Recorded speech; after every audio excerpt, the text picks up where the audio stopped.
Halo, assalamualaikum warahmatullahi wabarakatuh. Kembali lagi bersama teknisi kampungan.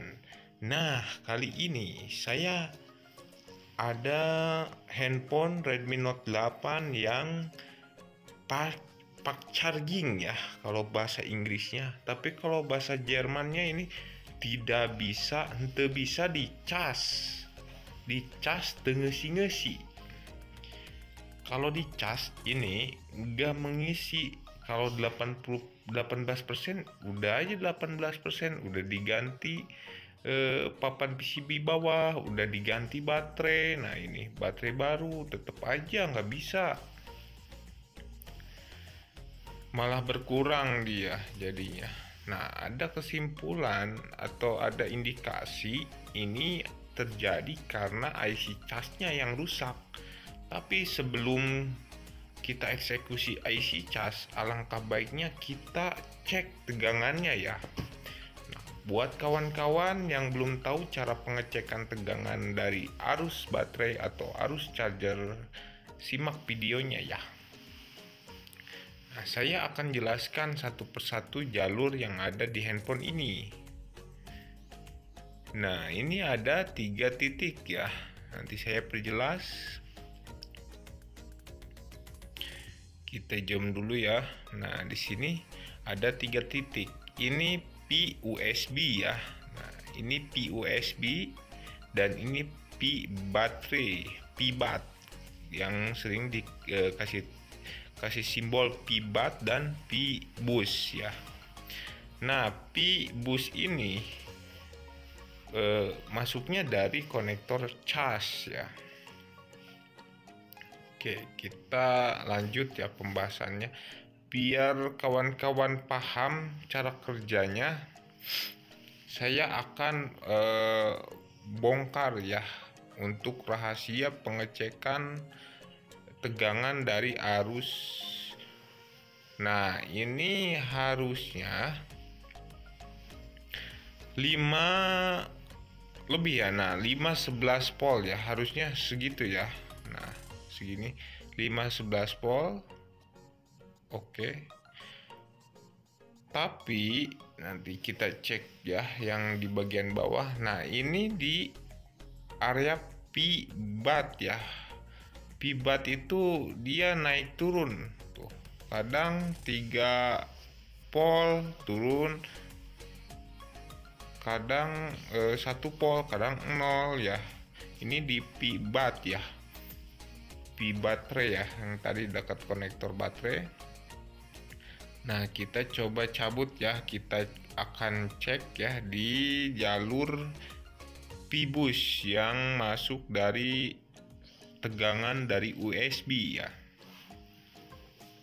Nah, ini jalurnya ya, dari tegangan casan masuk ke sini ya. Nah, ini yang di paling pojok ya, bukan di jalur konektor tapi di bagian grounding P ya, atau yang disebut dengan P bus, karena dia masuk ke konektor yang besar.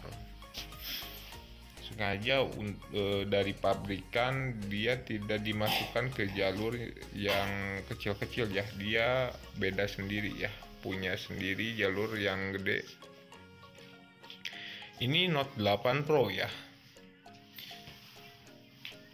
Kita akan ungkap satu persatu apa saja yang jadi masalah. Nah, ini 5,25 volt ya. Harusnya yang masuk ke atas itu 5,25 volt ya, dari melewati fleksibel baterai ini ya. Tapi kenapa yang tadi saya cek itu hanya 5,11 volt, atau sama sekali tidak ada tuh. Tidak ada ya, cuman ada 2,25 volt atau 0,46 volt. Berarti ini ada yang tidak beres ya, antara IC charger atau jalurnya. Oke, kita lakukan pengecekan kembali ya di bagian P bus ya. saya akan melakukan penjemperan menggunakan kawat chamber ya, dari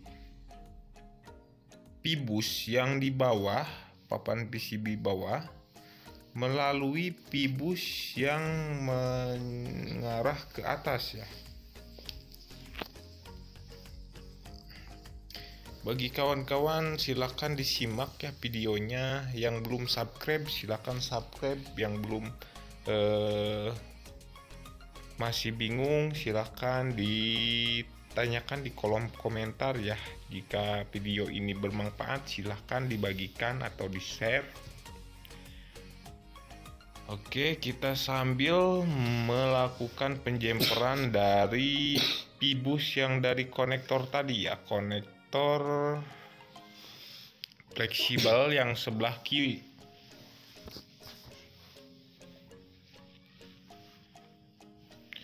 Oke, ini sepertinya agak susah ya, mungkin kita coba lakukan penjemperan dari atasnya ya. Jadi tadi ya ada yang di titik dekat konektor sama dilakukan penjemperan yang di bawah. Saya akan kasih tandanya nanti di akhir video ya supaya lebih jelas.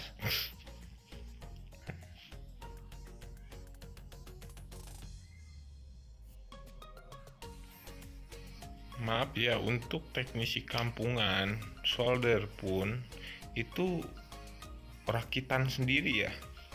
Jadi kita bukannya tidak mau bermodal ya, tapi ingin berkreasi dari akar ya.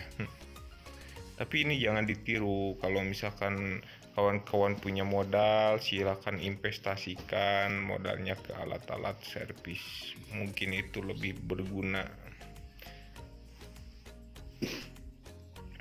Kita kasih plug ya supaya nempel dengan sempurna ya. Sebenarnya ini agak bandel ya, atau agak rewel ini masalah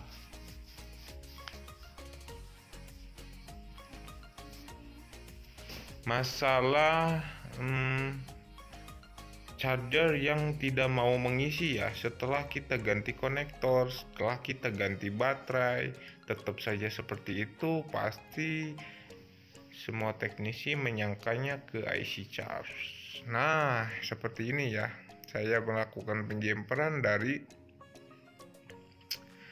dari ujung konektor fleksibel ke titik yang di atas. Itu ada pin atau test point yang deket fleksibel ya, fleksibel.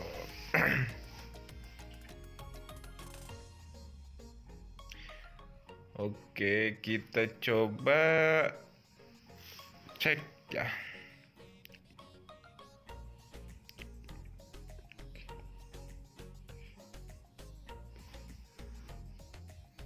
Kita coba cek, kita pasangkan apakah sudah normal atau tetap gak bisa ya. Kita buktikan satu persatu ya. Jadi ada urutannya kawan-kawan. Kalau masalah part charging atau dicas masuk tapi nggak nambah, yang pertama itu adalah dari kabel data ya.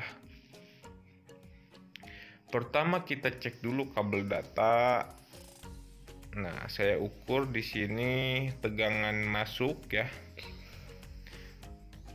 5,5.10.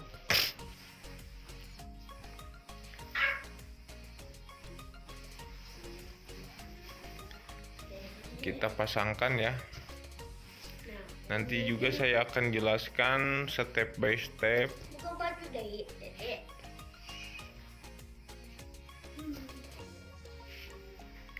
Step by step ya masalah pak charging ini. Nah, ini 5.10 ya. Kalau tadi sebelum kita jumper itu yang di bawah itu 5.25 ya, itu udah real ya, voltase real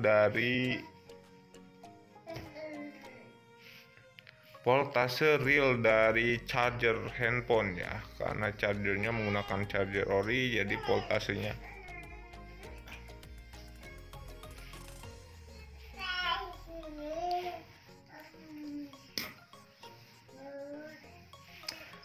oke. Ini sudah kita coba ya, dan kita cek ya, apakah sudah bisa bertambah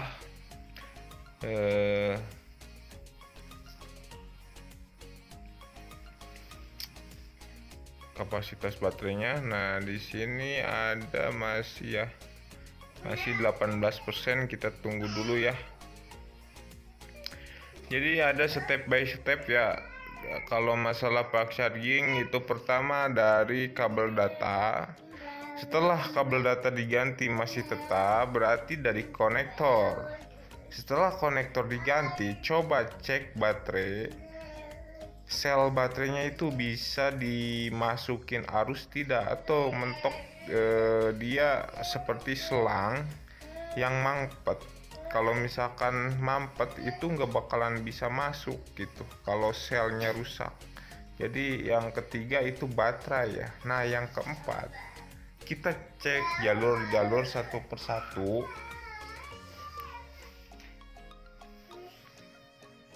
Jalur satu persatu ya. Nah, ini metode yang keempat ya. Saya lakukan metode yang keempat, itu cek jalur satu persatu. Jadi ada indikasi dari fleksibel, jalur yang dari fleksibel itu lemah. Maka dari itu saya coba untuk menjemper langsung ya jalur pibatnya, karena takutnya ada masalah dari jalur yang memang tidak kuat ya, menghantarkan arus ke atas ya. Jadi seperti kabel yang kecil dikasih tegangan yang gede ya, itu gak bakalan kuat ya. Mungkin yang pertama-tama dia kuat, tapi kesini dia gak bakalan kuat karena lama-kelamaan dia akan haus ya, atau akan rusak ya di jalurnya ya. Maka dari itu saya akan coba ya untuk melakukan penjemperan, dan kita buktikan hasilnya seperti apa. Saya jelaskan secara detail dan rinci. Jadi buat kawan-kawan yang mendapatkan kasus seperti ini di handphone manapun atau di handphone apapun, jadi step by stepnya itu ya. Yang pertama kabelnya, yang kedua konektornya, yang ketiga cek baterainya, yang keempat jalurnya, baru yang kelima itu kita positifkan ke IC charger ya. Kecuali memang didapati ada bagian yang panas atau ada jalur yang putus di bagian komponen cas, pasti langsung diindikasi atau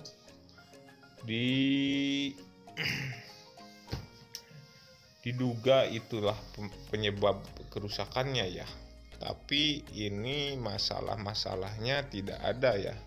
Di jalur masih terhubung semua, cuman tegangan yang tidak menembus dari papan bawah ke bagian atas ya. Jadi melewati fleksibel itu gak bisa ya. Oke, baik kawan-kawan, setelah sekian lama saya mengerjakan handphone ini, ternyata tidak bisa ya. Tetap saja tidak bertambah ya arusnya, tidak bisa masuk. Dan entah kenapa handphone ini sangat-sangat susah ya untuk. Sekarang saya akan melakukan step yang keempat ya. Ini masih di jalur ya. Saya coba jemperkan langsung ke P-Bud ya, tidak melalui P-Bus ya. Dan hasilnya itu memang masuk 1 2 3, tapi dia langsung mati ya, hidup mati. Dan nah, setelah sekian lama saya berpikir untuk mengganti kawat jumper menggunakan kabel atau bekas tali dari headset ya. Jadi saya menjempernya kabel headset 2 rangkap ya, yang saya putar-putar dan saya lanjutkan ke jumper dari P-Bus ke P-Bus atas ya. Nanti saya akan tandai gambarnya. Dan alhasil handphone pun normal ya. Ternyata yang jadi masalah adalah dari jalur fleksibel yang sudah tidak kuat menghantarkan arus ya ke atas ya. Jadi tidak stabil ya arus yang dikasih ke atas, P-Bus atas. Dia kadang ada 5,11 volt, turun lagi menjadi 3 volt dan seterusnya. Nah, seperti ini ya gambarnya. Oke. Nah, ini masuk. Oke, cukup sampai di sini. Assalamualaikum warahmatullahi wabarakatuh.